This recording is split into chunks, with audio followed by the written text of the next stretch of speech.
Hamas यया Sinwar के नओं सरबराह मुक़ररु करे छॾियो। इस्माइल हानिया जी शहादत खां पोइ हाणे यया सिनवार हमास जी सियासी विंग जी क़यादत कंदो। बदिराई यया सिनवार खे उन खां अॻु गज़ा में हमास जी सरबराही करे रहियो हो।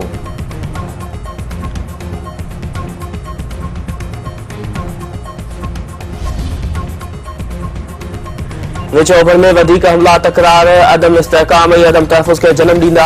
असां ईरान ऐं इसराइल सां सिधी रीति ॻाल्हि ॿोल कई आहे त कंहिंखे बि विच ओभर में तकरार खे न वधाइणु घुरिजे। गज़ा जे गमालनि बाबति ॻाल्हियूं क़तई मरहले में पहुची चुकियूं आहिनि। धुरनि जे मुआहिदे ते तुर्त क़तई शक्ल ॾियण लाइ कमु करे रहिया आहियूं। अमरीकी परॾे वज़ीर एंटोनी ब्लिंकन अमरीका विच ओभर में अमरीकी अहलकारनि ते हमला बर्दाश्त न कंदो। असांखे यकीन आहे त अमरीकी फ़ौजियुनि ते हमले जे पुठियां ईरानी हामी मलेशिया जो हथ हो। अमरीकी बचाव वारो वज़ीर लॉन ऑस्टिन।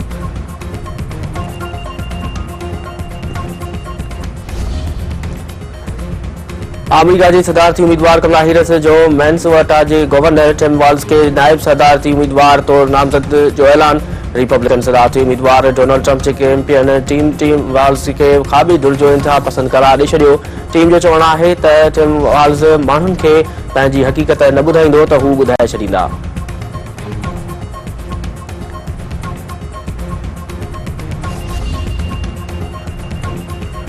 अमरीका में सियासतदान के कत्ल के इम्कानी साजिश के इल्ज़ाम हेठ पाकिस्तानी शहरी ते फर्द जुर्म लागू। अमरीकी अदालत आसिफ मर्चेंट ते फर्द जुर्म लागू कर छॾियो। अमरीकी इंसाफ़ वारे खाते मूजिब आसिफ मर्चेंट ते अगस्त या सितंबर में न्यूयॉर्क वञी किराए जी कातल सां गॾिजी कत्ल जी रिथाबंदी करण जो इल्ज़ाम आहे। डोनाल्ड ट्रंप ऐं ॿिया सियासी अॻुवान इम्कानी तौर ते जवाबदार जो निशान हुआ। पाकिस्तानी शहरी के 12 जुलाई ते अमरीका का ॿाहिरि वञण जी तैयारी वक़्तु गिरफ़्तार कयो वियो हो। व्हाइट हाउस तर्जुमान जो चवणु आहे त आसिफ मर्चेंट जो ट्रंप ते कातलानी हमले सां को बि तालुक़ नाहे।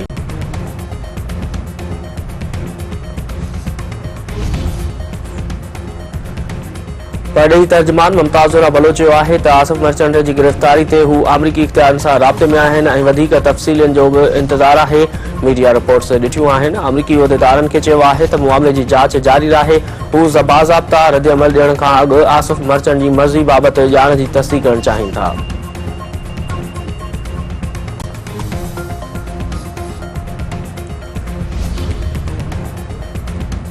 मुक़रर वक़्त ते लिस्टूं जमो न कराईंदड़ सियासी पार्टी के मख़सूस सीटूं न मिली सघंदियूं। कामयाबी हासिल करण खां पोइ उम्मीदवार कंहिं ॿी पार्टी में शामिल न थी सघंदो। का बि सीट हासिल न करे सघंदड़ पार्टी मख़सूस सीटूं न वठी सघंदी। क़ौमी असैम्बली ऐं सेनेट मां इलेक्शन एक्ट तरमीम बिल जी अक्सरियत राय सां मंज़ूरी। मुखालिफ़त जो हंगामो पंहिंजी सीटुनि ते बीही नारेबाज़ी। कानून वारे वज़ीर आज़म नज़ीर तारड़ चयो आहे त शिबली फराज़ तरफ़ां बि भाङे ते अक्सरियत खसण जी दावा दुरुस्त नाहे। आईनी जी तशरीह ऐं ॿीहर लिखण में वॾो फ़र्क़ु आहे। कानून साज़ी करण अदलिया न पर पार्लियामेंट जो कमु आहे।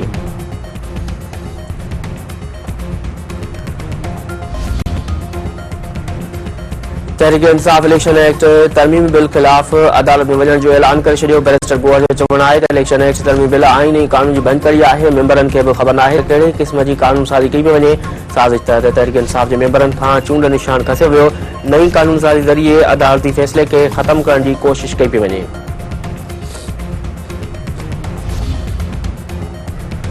पीपीएमएल शाज़िया तामरी पीटीआई के डिजिटल दहशतगर्द करार ॾेई छॾियो। संदसि चवणु आहे त इलेक्शन एक्ट तरमीम बिल सुप्रीम कोर्ट जे फ़ैसिले ख़िलाफ़ नाहे। कानून साज़ी करण रुॻो पार्लियामेंट जो ई कमु आहे।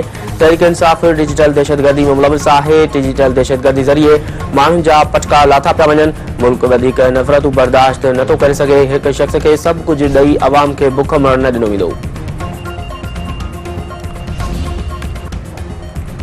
बांग्लादेशी शागिर्दनि जे अल्टीमेटम खां पोइ सदर शहाबुद्दीन पार्लियामेंट टोड़े छॾी। इंटेलिजेंस चीफ नौकरीअ तां फारिग।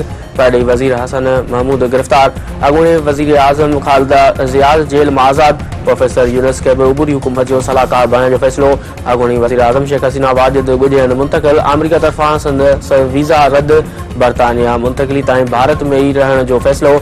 मुख़्तलिफ़ शहरनि में छिकतान बरक़रार। चीफ जस्टिस जे घर ते हमिलो। शेरपुर जेल मां 500 कैदी फरार। मछरियल माण्हुनि अवामी लीग अॻुवान जो होटल साड़े छॾियो। वधीक 24 ॼणा मारिजी विया। पीपी चेयरमैन बिलावल भुट्टो ज़रदारी सिंध सरकार जी कारकर्दगी खे बहितरीन करार ॾेई छॾियो। अवामी कम मीडिया ऐं सोशल मीडिया ते उजागर करण जी हिदायत। बिलावल भुट्टो ज़रदारी जो चवणु आहे त पीपी सिंध में घणो कमु कयो आहे जेको आवाम साम्हूं बहितर अंदाज़ में पेश न आहे थी सघियो। पीपी जे सिंध सरकार तालीम सिहत ऐं इंफ्रास्ट्रक्चर में मिसाली कमु कयो आहे। ॿियनि सूबनि खे ख़बर पवण त पीपी केतिरा कम कया आहिनि।